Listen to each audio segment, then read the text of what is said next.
In today's video, I'm going to teach you how to remove Elementor from a page. Whether you're looking to streamline your page, simplify the editing process, or simply move away from using Elementor, this walkthrough will guide you through the process step by step. It's important to note that removing Elementor from a page will alter the layout. However, we'll do our best to maintain the content and make sure you end up with a clean, accessible layout without compromising the integrity of your work. First, let's start at the beginning. Head over to your WordPress dashboard. Here, you'll see the menu on the left-hand side.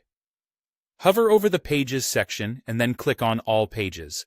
This will give you a comprehensive list of all the pages currently on your site. Scroll through until you find the page you want to work on, then click the page title to open it, or simply hit the Edit button that appears when you hover over it. This will take you directly into the editing screen of that specific page. Now, if you've been working with Elementor, you'll find yourself inside the Elementor editor. This design tool has been a favorite for many due to its intuitive drag-and-drop feature. But if you're here, you're likely looking to revert away from it for various reasons. Whatever your motivation, don't worry. Transitioning back to the default WordPress editor is manageable with the right approach.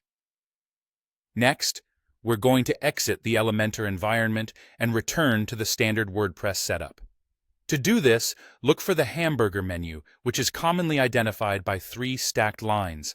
You'll find it in the top left corner of your screen. Go ahead and click on it. This menu gives various options. You'll need to click on Exit. But hold on. Before you switch, a confirmation pop-up will appear. It's essentially asking for verification that you do indeed wish to leave the Elementor editor behind. Confirm your exit by choosing the option Back to WordPress Editor. Once you've made the transition, you may observe the layout has changed, but don't fret. The core of your content should remain intact.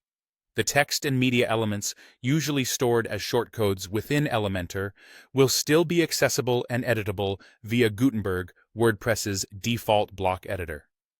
Compared to before, you might notice the design looks different, but everything is aimed at ensuring content consistency and usability. And there you have it. You've successfully removed Elementor from your page. With the site now in Gutenberg, you are free to adjust and customize using the classic WordPress tools.